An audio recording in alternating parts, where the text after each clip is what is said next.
Then you robbed a Citibank. I went to go hit a Citibank, and it was like 4:55. They closed at like 5 o'clock. I was in line. I was just about to give the note I gave the note to the teller. And as soon as I gave her the note, I could see somebody behind me walking in the bank, walking right behind me. And I got nervous and I ran out. Okay. But then you dropped your phone. I dropped my cell phone. Then you try to go back to get the cell phone. I tried to go back to get it. I couldn't see it anywhere. Because by that time, when I ran out the bank, I was taking off my coat, right? Because obviously I want to look different, right? So I'm taking off my coat. And when I pulled off my coat, the phone must have fell out. I ran up the hill, jumped in my car, took off. And, I parked like 2 miles away. I could hear all the sirens. And I get out of the car because I'm taking off my clothes, changing. And I'm looking for my phone. I'm like, where's my phone? Where's my phone? I'm like, fuck, I think I dropped my phone. So then I went back to go look. And by this time I took all my clothes off. So I look my appearance looks different. I go back, like walking around, looking on the ground. Couldn't find my phone. And at that point I freaked out and I drove to my mom's house. And then you told her everything. Yeah, I used to tell my mom everything, My mom was my best friend. I told her everything about my personal life, my love life. She knew everything about me. I told her everything, right? And I told her what I did because I was like panicking. And my dumb ass told her to, hey, Mom, would you mind calling my phone to see if somebody picks up? And now, not knowingly, I'm having my mom do something like that. I'm getting her twisted up. Oh, so now she's involved in the crime? Well, because she called my phone.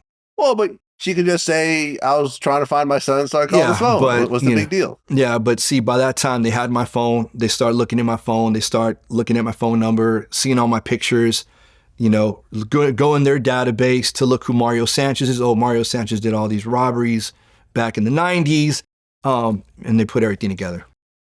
Well, then your mom turned you in? So I was freaking out so hard when I went to my mom's house that I was like kind of yelling at her to like help me out.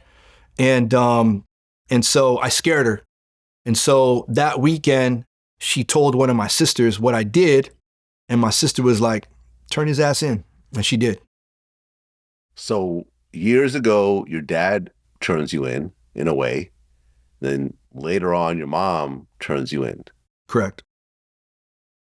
I mean, at that point, do you feel like, man, my parents are just not on my side? It's crazy. Like even right now, my dad passed away years ago. So there's never any like really big reconciliation. My mom is very sick now. She has dementia. So I can't even really talk to her anymore. So it is what it is. It's unfortunate. Obviously, I have really good friends that have amazing relationships with their parents. I never had that with my dad. Once upon a time, I did have a really good relationship with my mom.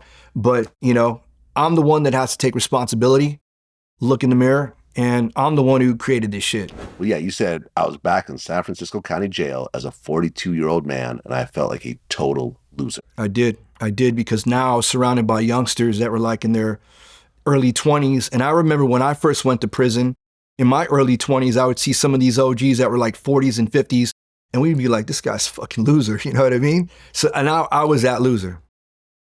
Yeah, I remember this guy Mano, this rapper out of New York, the regular on my show, he said the worst thing to be in prison would be that young guy talking about like, oh, there goes Pops, and at one point, they're Pops. Yeah, he said that's just the worst feeling. Yeah, it was, like I said, I hit rock bottom.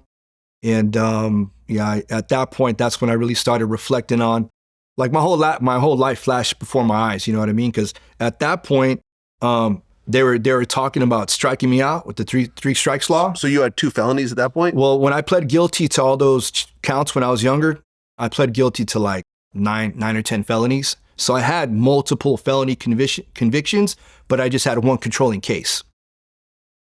Okay. So they were trying to give you 3 strikes, which meant life. Life.